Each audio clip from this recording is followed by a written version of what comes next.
Notre Père des cieux, dans un moment, ça, nous venons devant face pour nous dire merci pour tout ça que vous faites pour nous, d'être que vous êtes capable de permettre que nous réunis dans un moment ça, pour que nous soyons capables d'entrer dans la semaine de prière ça. Alors que nous prenons dans des paroles à Soya, nous doit faire que Saint-Esprit soit capable avec nous et que par ta grâce, vous édifier nous toutes en salut, afin que nous soyons capables d'apprendre tout ça que nous avons pour apprendre, pour que nous soyons capables de préparer nous pour le ciel. Bénis-nous, fais-nous grâce avec serviteurs qui pourront parler. Nous prions dans le nom de Jésus-Christ, lui qui vit et qui règne au siècle des siècles. Amen.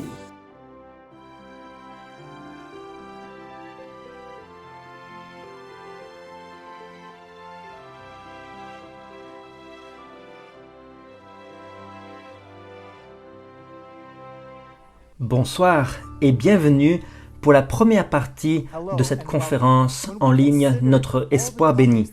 Lorsque nous considérons toutes les choses dont nous aurions pu parler, pourquoi avons-nous choisi de parler de l'espoir maintenant?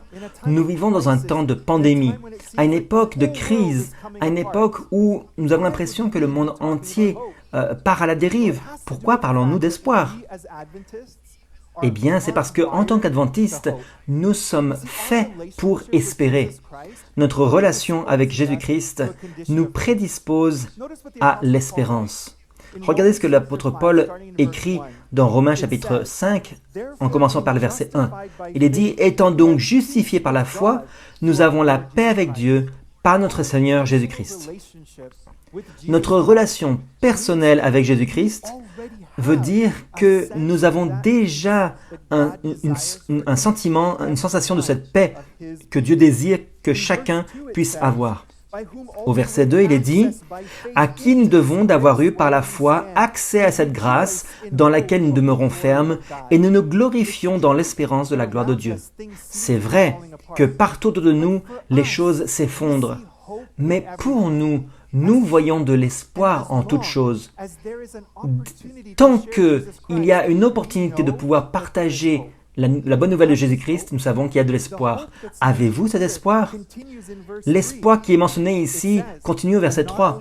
Il est dit « Bien plus, nous nous glorifions même des afflictions, sachant que l'affliction produit la persévérance, la victoire dans l'épreuve, et cette victoire, l'espérance. » Or, l'espérance ne trompe point, parce que l'amour de Dieu est répandu dans nos cœurs par le Saint-Esprit qui nous a été donné. Car lorsque nous étions encore sans force, Christ, au temps marqué, est mort pour des impies.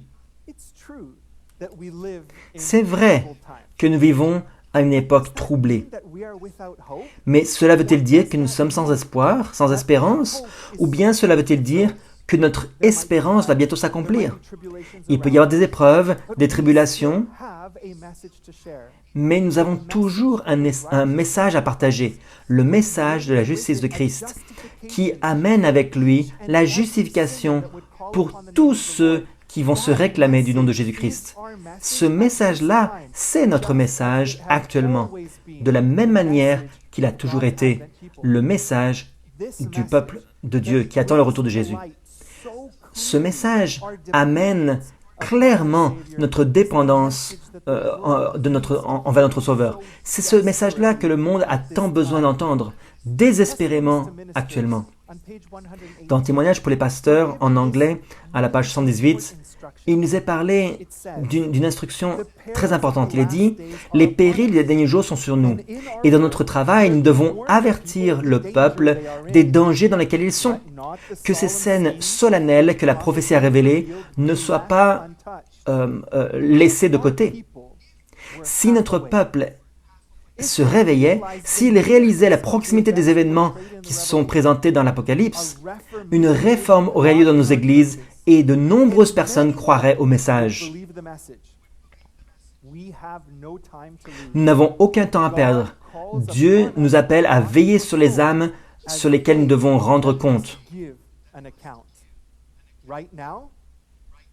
Actuellement, les choses se passent autour de nous et les gens ont besoin de savoir ce que ces choses sont. Quelles sont ces choses? Pour vous et moi, quel est le message que nous devons en réalité donner? Revenons au passage. Il est dit des principes très avancés doivent être présentés. La vérité doit être présentée. Ce sera comme une épée à double tranchant. Mais ne soyez pas prêts à avoir une attitude controversée. Il y aura des moments où nous devons rester silencieux et voir le salut de Dieu. Que Daniel parle, que l'Apocalypse parle et présente ce qu'est la vérité. Mais quelle que soit la phase du sujet qui est présentée, élevez Jésus comme le centre de tout notre espoir, la racine et de l'étoile du matin. Donc, vous êtes tenté de voir tous les événements qui se passent autour de vous et d'être si focalisé par les événements que vous pensez que vous pouvez pousser les gens à être effrayés et par la peur les amener à la vérité présente. Cela ne marche pas comme ça. C'est vrai que dans ce monde aujourd'hui, nous avons la pandémie. C'est vrai que dans ce monde actuellement, nous avons des problèmes économiques. Dans ce monde actuellement, nous avons de l'injustice sociale qui a lieu. Et cependant, le message que Dieu donne à son peuple est toujours le même. Partagez Jésus-Christ avec tous ceux que vous rencontrez. Partagez votre expérience à propos de ce que Jésus-Christ a fait dans votre cœur et les âmes seront converties. C'est ça la réforme qui doit avoir lieu parmi nous de la même manière que ça doit être donné dans le monde entier. Prêcher Jésus et Jésus-Christ crucifié, c'est notre message central. C'est notre message essentiel, notre thème pour aujourd'hui. Dans le livre Signes des temps, dans le journal Signes des temps, il est donné un avertissement. C'est le 6e paragraphe de cet article et il est présenté ici un avertissement que chacun d'entre nous a besoin de comprendre lorsque nous partageons l'Évangile dans ces moments particuliers. La brièveté du temps est fréquemment utilisée comme étant une motivation pour présenter la justice et pour que Jésus soit notre ami. Ceci ne devrait pas être notre motivation, car c'est une motivation égoïste. Est-ce nécessaire que les terreurs de la venue de Christ soient maintenues toujours devant nos yeux afin que nous soyons forcés à agir bien par la peur? Cela ne devrait pas être. Jésus attire. Il est plein d'amour, de miséricorde et de compassion. Il se propose à être notre ami, à marcher avec nous à travers tous les vicissitudes de la vie. Actuellement, il y a un seul message que nous devons partager, le même message que le peuple de Dieu a toujours partagé depuis le début, le message de la justice de Christ. Ce message est attractif, ce message attire les âmes à la croix de Jésus-Christ. Et cependant, dans notre monde, nous voyons de plus en plus des divisions qui ont lieu. On nous a averti que les gens allaient être divisés. L'un a dit qu'il va être meilleur que l'autre à cause du statut économique, à cause du statut ethnique ou de l'endroit où ils vivent. Toutes ces choses n'ont aucune importance aux yeux de Dieu. Parce que pour le Seigneur, l'origine de toutes les nations, c'est la même. Dans Genèse chapitre 9, versets 18 et 19, il est dit que les fils de Noé qui sortirent de l'arche étaient Sem, Cham et Japheth. Cham était le père de Canaan. Ce sont là les 3 fils de Noé et c'est leur postérité qui peupla toute la terre. Nous avons un ancêtre commun pour chacun d'entre nous. Il n'y a rien qui nous divise, sauf lorsque nous regardons à nous-mêmes. C'est pour cela qu'il est dit dans Genèse chapitre 11, après l'expérience de la tour de Babel, le peuple était divisé, ils étaient éparpillés sur toute la terre, comme Dieu l'avait prévu. Au verset 8 et 9, il est dit « L'Éternel les dispersa loin de là sur la face de toute la terre, et ils cessèrent de bâtir la ville. C'est pourquoi on l'appela du nom de Babel, car c'est là que l'Éternel confondit le langage de toute la terre, et c'est de là que l'Éternel les dispersa sur la face de toute la terre. » Leur langue était divisée, mais eux-mêmes devaient comprendre qu'ils étaient un seul peuple. Dieu avait un but commun pour tout le monde, une seule nation, afin qu'elle soit unie avec le Sauveur. Dans Romains chapitre 10, au verset 12, l'apôtre écrit « Il n'y a aucune différence en effet entre le juif et le grec, puisqu'ils ont tous un même Seigneur qui est riche pour tous ceux qui l'invoquent. » Le Seigneur se préoccupe d'une seule chose. Il regarde pour voir si vous avez accepté Jésus-Christ comme votre sauveur personnel. C'est la seule chose que le Seigneur regarde. Peut-être que vous êtes à une certaine étape dans votre chemin. Moi, je suis peut-être à une autre étape et peut-être une autre personne encore à une autre étape. Mais si chacun d'entre nous, nous avons nos yeux fixés sur la croix de Jésus, alors le Seigneur nous regarde individuellement et il nous dit « Tu es mon enfant ». Et il nous élève vers lui. Dans Témoignage pour l'Église, volume 7, en anglais toujours, il est dit « Christ est venu sur cette terre avec un message de miséricorde et de pardon. Il a posé le fondement pour la religion par laquelle les Juifs et les gentils, les Noirs et les Blancs, les libres et les esclaves sont tous liés ensemble dans une assemblée égale, reconnue comme égaux aux yeux de Dieu. » Je vous parle de Sacramento en Californie aujourd'hui. Et lorsque je prêche à l'église ou dans une des autres églises locales que nous avons à cet endroit-là, dans notre région, je regarde la congrégation, je regarde toutes les personnes qui sont mélangées, la diversité. Je reconnais que tous ces gens n'auraient pas pu être rassemblés si ce n'était pas le Seigneur.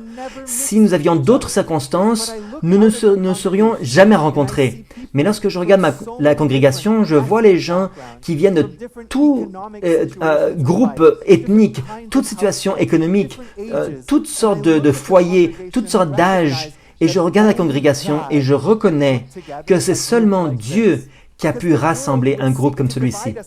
Parce que le monde chercherait à être séparé. Le monde les gens âgés ne veulent pas être réunis avec les plus jeunes, ou bien les gens de différentes ethnies ne veulent pas être mélangés avec d'autres. Mais le Seigneur dit, vous êtes un peuple. Lorsque le monde veut vous séparer, Jésus veut nous rassembler. Comme le passage nous disait, que nous soyons noirs ou blancs, libres ou esclaves, nous sommes tous reliés ensemble dans une fraternité. Dans Review and Herald, une publication du 17 octobre 1899, il est dit « Christ a fait de tous un ». La Bible déclare que tous les êtres humains doivent être respectés comme étant la propriété de Dieu. Alors, qu'est-ce que le Seigneur regarde alors? Si le Seigneur ne regarde pas les différences entre chacun d'entre nous, que regarde-t-il? Dans Éphésiens chapitre 2, à partir du verset 13, l'apôtre Paul dit « Mais maintenant, en Jésus-Christ, vous qui étiez jadis éloignés, vous avez été rapprochés par le sang de Christ, car il est notre paix, lui qui des deux n'en a fait qu'un, et qui a renversé le mur de séparation, l'inimitié. » Le Seigneur lui-même a brisé toutes les barrières qui nous divisaient l'un de l'autre, non pas parce que nous sommes tous les mêmes, mais parce que nous sommes sur le même voyage, le même chemin vers la croix de Christ. Dans Éphésiens 2, verset 19, il est dit « Ainsi donc, vous n'êtes plus des étrangers, ni des gens du dehors, mais vous êtes concitoyens des saints, gens de la maison de Dieu. » Tandis que ce monde est divisé, le peuple de Dieu, lui, a de l'espoir. Un espoir qui est relié à la justice de Christ. Lorsque nous regardons à la croix de Jésus, nous sommes tous un. Nous sommes tous enfants de Dieu, liés ensemble par l'espoir commun du salut que nous avons. C'est pour cette raison-là que dans l'esprit de prophétie, dans Message choisi, volume 2, page 243 en anglais, il est dit « Le nom de l'homme noir est écrit dans le livre de vie à côté de l'homme blanc. Tous sont un en Christ. La naissance, l'âge, la nationalité ou la couleur ne peuvent ni élever ni dégrader l'homme. C'est le caractère qui fait l'homme. » Quelle est la seule chose que le Seigneur regarde? Votre caractère. D'un côté, lorsque je lis cela, j'ai un peu peur, parce que je reconnais que mon caractère est très loin du caractère que Jésus voudrait regarder. Et je reconnais quelque chose à ce moment-là. Je comprends que lorsque j'accepte Jésus-Christ comme mon sauveur personnel, lorsque j'accepte sa justice, tandis que j'accepte sa justification, il fait un travail en moi que je ne pourrais pas faire de moi-même. Lorsque j'accepte Jésus-Christ comme mon sauveur et mon Seigneur personnel, une transformation a lieu. Une transformation qui est disponible pour chacun d'entre vous et chacun de ceux qui sont créés sur la terre. La transformation qui produit des fruits de repentance, une repentance qui est réelle, une repentance sincère, non pas seulement le fait de dire je suis désolé, mais une repentance qui nous conduit à nous détourner du péché. Ça, c'est la puissance que Dieu veut donner à chacun d'entre nous. Accepter la justice de Christ, c'est accepter sa transformation dans votre vie. C'est ça, notre grand espoir. Lorsque le Père me regarde, mon espoir, c'est qu'il ne me voit pas, mais qu'il voit Jésus-Christ crucifié pour moi. Mon espoir, alors, est complet, est accompli. Comme le passage que nous avons lu le disait, le Seigneur me regarde et voit le caractère de Jésus-Christ. Il voit la justice de Christ. Et il dit, voici mon enfant. Il ne fait pas de différence basée sur la race ou la nationalité ou la couleur. Il fait la différence basée sur le caractère qui se trouve dans la justice de Christ. Mais nous devons aborder le fait qu'il y a des événements qui se produisent autour de nous, des gens qui protestent, des manifestations aux États-Unis, dans différents pays autour du monde, qui montrent de l'injustice. Ce sont des vraies manifestations qui existent. Ce ne sont pas des différences imaginaires. Ce ne sont pas juste des outils politiques. Il y a véritablement de l'injustice qui se passe dans ce monde. Nous devons reconnaître que le fait que l'injustice existe. Cependant, nous devons déterminer pourquoi. Pourquoi est-ce que l'injustice existe? Dans Marc chapitre 10, verset 32, Jésus dit, ils étaient en chemin, verset 42, pardon. Il est dit, vous savez que ceux qu'on regarde comme les chefs des nations les tyrannisent et que les grands les dominent. Donc, à l'époque de Jésus, il n'y avait pas de différence avec aujourd'hui. Aujourd'hui, ce n'est pas différent. Il y a ceux qui cherchent à tyranniser ou à oppresser. L'Esprit prophétie nous l'explique dans Jésus-Christ. Il est dit, dans les différents royaumes du monde, les peuples étaient supposés exister pour le bénéfice des classes dirigeantes. Les classes plus élevées devaient penser, décider, profiter et diriger. Et les classes inférieures devaient obéir et servir. Le peuple devait croire et pratiquer ce que leurs supérieurs leur demandaient de faire. C'était le monde il y a 2000 ans et c'est toujours le monde aujourd'hui. Il y a ceux qui cherchent à supprimer la liberté et la volonté d'autres personnes. Cela peut-il exister parmi le peuple de Dieu? Si on continue dans Marc chapitre 10, versets 43 et 44, le Seigneur nous donne l'instruction. Il est dit, « Il n'en est pas de même au milieu de vous.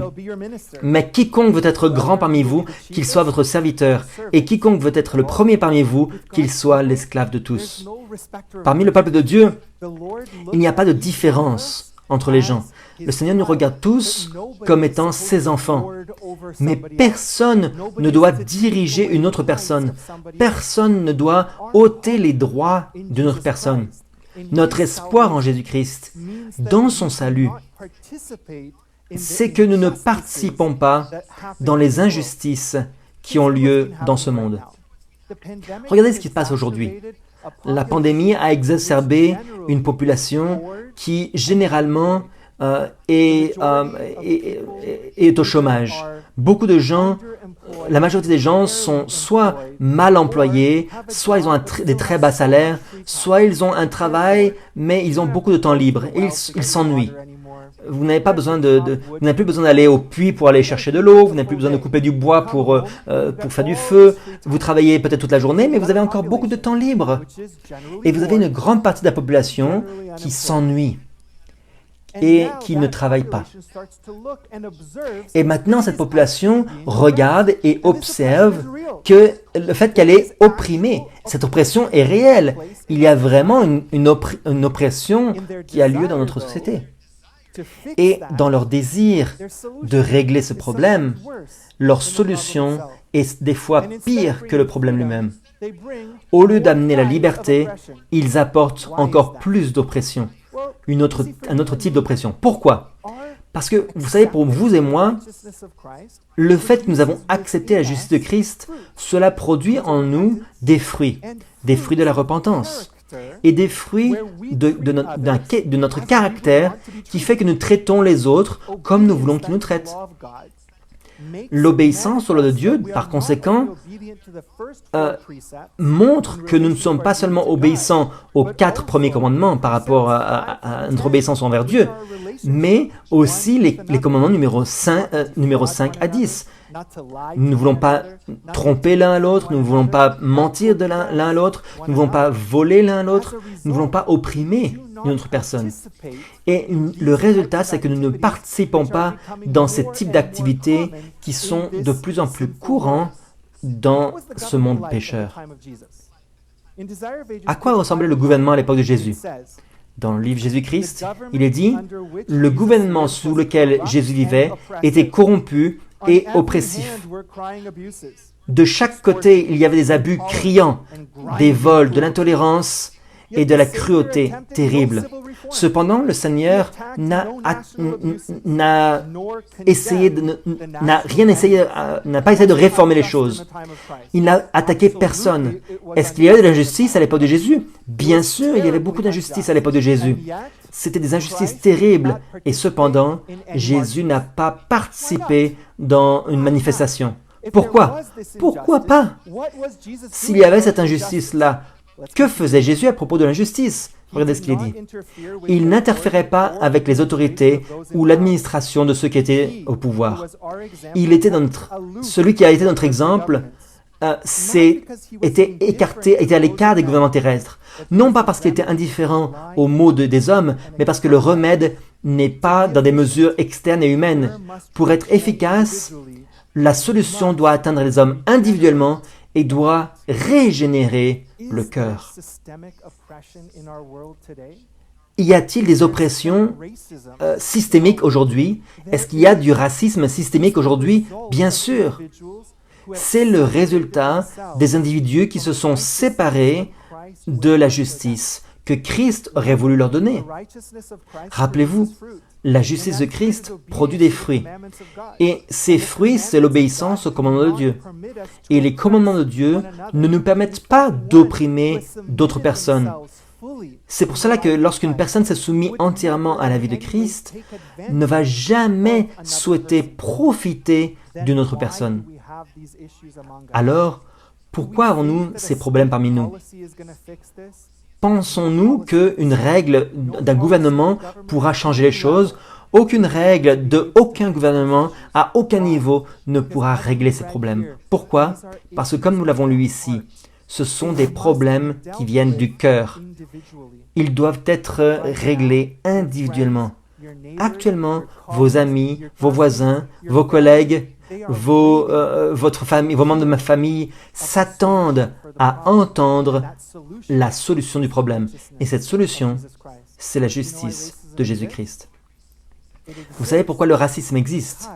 Le racisme existe parce que nous nous sommes séparés de l'idéal que Dieu avait pour son peuple. Dans Acte 17, verset 26, il est dit qu'il a fait que tous les hommes sortis d'un seul sang habitassent sur toute la surface de la terre, ayant déterminé la durée des temps et les bornes de leur demeure. Le Seigneur nous a tous fait d'un seul sang. Mon espoir, c'est que le peuple de Dieu seront ceux qui vont partager ce message dans le monde aujourd'hui. Dans Actes chapitre 10, versets 35 et 36, il est dit « Mais qu'en toute nation, celui qui le craint et qui pratique la justice lui est agréable. Il a envoyé la parole aux fils d'Israël en leur annonçant la paix par Jésus-Christ, qui est le Seigneur de tous. » Oui, ce monde essaie de nous diviser. Satan essaie de nous diviser. Satan essaie de semer la discorde dans ce monde. Et généralement, il a beaucoup de succès. Mais le peuple de Dieu reconnaît que Jésus-Christ est le Seigneur de tous. Que peu importe, vous regardez cette vidéo, que vous regardiez cela de la Nouvelle-Zélande, des îles Fidji, du Japon, de l'Inde, du Nigeria, du Brésil, du Mexique, peu importe d'où, c'est le même Seigneur que nous avons. Dans Genèse 3, verset 20, il est dit que Adam donna à sa femme le nom d'Ève, car elle est la mère de tous les vivants. Il y a une seule race. Il y a une seule race, c'est la race humaine. Nous ne pouvons jamais autoriser l'ennemi des âmes à nous diviser. Nous avons une seule vérité, c'est que nous sommes tous un. Et le but, l'objectif de Dieu, c'est que tous ses enfants viennent ensemble et soient unis dans la justice. Ce monde n'aura pas la paix sans Jésus-Christ. Il n'y aura jamais de paix, il n'y aura jamais de transformation, parce qu'il n'y aura pas de régénération du cœur sans Jésus-Christ. Vous vous demandez pourquoi nous avons de l'espoir. Nous avons de l'espoir parce que nous avons Christ. Dans Message choisi, volume 1, il est dit « La raison pour toute division, discorde et différence se trouve dans la séparation de Christ, d'avec Christ. Christ est le centre auprès duquel tout est attiré.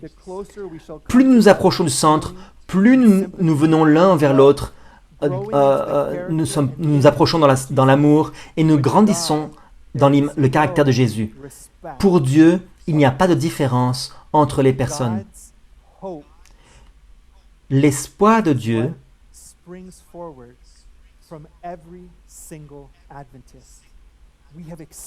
c'est le même espoir qu'il y en a chaque vrai adventiste. Nous avons expérimenté cet espoir parce que nous avons reçu la justification de Jésus, de Dieu, qui nous apporte sa paix et il nous donne l'espoir. Même si toutes ces choses se passent autour de nous, notre espoir sera accompli. L'apôtre Paul rend cela très, très clair. Dans 2 Timothée, chapitre 1, verset 12, il est dit qu'il y aura des tribulations, mais n'ayez pas peur. Pourquoi? C'est à cause de cela que je souffre ces choses. Mais je n'en ai point honte, car je sais en qui j'ai cru, et je suis persuadé qu'il a la puissance de garder mon dépôt jusqu'à ce jour-là. Cette promesse que Dieu nous donne par l'apôtre, c'est une promesse qui est pour vous aussi. Aujourd'hui, si vous acceptez la justice de Christ, si vous vous soumettez à Dieu, alors cette promesse vous appartient. Il vous protégera jusqu'à ce jour. La pandémie, les crises sociales, les crises économiques, rien de tout cela ne pourra vous détourner de cette grande vérité. Vous avez reçu et vous êtes participant de la justice de Christ. Et comme nous continuerons à étudier durant le reste de cette conférence, vous verrez l'espoir qui va se développer de plus en plus. Dieu a un plan pour vous. Et ce plan est plein d'espoir. Nous remercions bon Père des cieux. Dès que tu es capable de porter message ça pour nous, un message d'espoir, qui fait nous connaître avec nous dans chaque situation. La demande va aider nous pour que, malgré le moment ça, qui est difficile, dans le temps ça que nous vivons là, nous va confier nous dans nous-mêmes et nous avons espoir que nous sommes capables d'aider nous dans chaque situation. Dirigez pas nous, pardonnez faute nous et bénis-nous bénis nuit ça pour nous, nuit de sabbat ça, et fait que nous capables de reposer, nous pour nous capables de continuer avec gloire, pour nous continuer à glorifier nous pendant le culte qui va venir très bientôt. Nous pas prions parce que nous bonnes nous dit, même pour le nom de Jésus-Christ, lui qui vit et qui règne au siècle des siècles. Amen.